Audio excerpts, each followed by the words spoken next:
সাধারণ সিটিজেনদেরকে ফ্রডের হাত থেকে রক্ষা করার জন্য এনপিসিআই আরেকটা স্টেপ কিন্তু নিতে চলেছে। প্রথম পর্বের কথাবার্তা ব্যাংকিং ইনস্টিটিউশনস, যে সার্ভিস প্রোভাইডার কোম্পানিগুলো আছে যারা ইউপিআই এর সাথে যুক্ত, ইউনিফাইড পেমেন্ট ইন্টারফেস আইএমপিএস দিয়েই হয়। এবং ইউনিফাইড পেমেন্ট ইন্টারফেস ইউপিআই আসার পরে আমাদের পেমেন্টের যে ডিজিটাল পেমেন্টের যে মাত্রা সেটা অনেক গুণ বেড়ে গেছে। আর এই পেমেন্ট ইন্টারফেসের বিভিন্ন লুফল্টের সুযোগ সুবিধা নিয়ে ফ্রডরা সেম অ্যাক্টিভিটিস করে আপনাদেরকে লুটার চেষ্টা করে।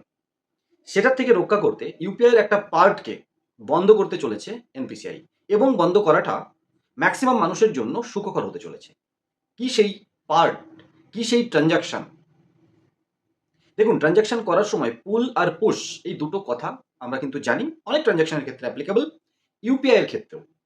পুশ ট্রানজাকশন মানে আপনি পুশ করছেন পেমেন্ট করার জন্য, আর পুল ট্রানজাকশন মানে কেউ আপনার থেকে পেমেন্ট নেওয়ার জন্য কোনো একটা অ্যাক্টিভিটিস করলো, সেখান থেকে তারপরে আপনি পেমেন্ট করলেন। কোনো দোকানে গিয়ে আপনি প্রোডাক্ট কিনলেন, স্ক্যান করলেন বা মোবাইল নাম্বার দিয়ে পেমেন্ট করলেন ইউপিআই সিস্টেমের মাধ্যমে, এটাকে পুশ ট্রানজাকশন বলা হয়।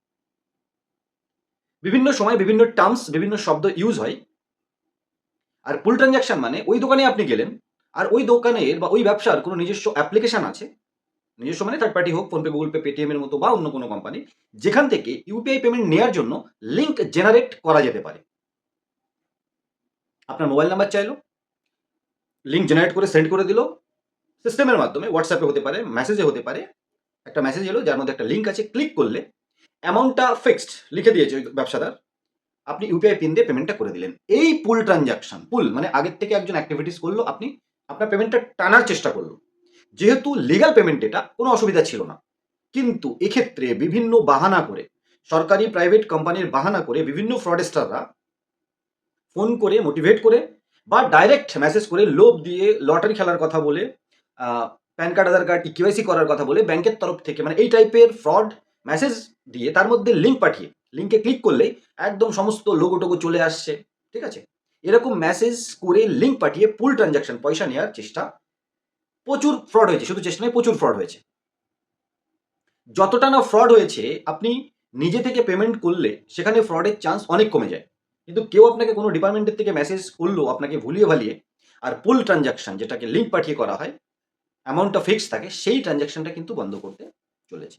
আর সেই ট্রানজাকশন বন্ধ করলে ইউপিআই এর যে ফ্রডের লেনদেনের মাত্রা অনেকটাই কমে যাবে বলে আশা করা হচ্ছে এনপিসিআই। কিন্তু এখানে ব্যাংকের সাথে প্রথমে কথাবার্তা শুরু হয়েছে, বিভিন্ন কোম্পানি এতে এফেক্টেড হবে।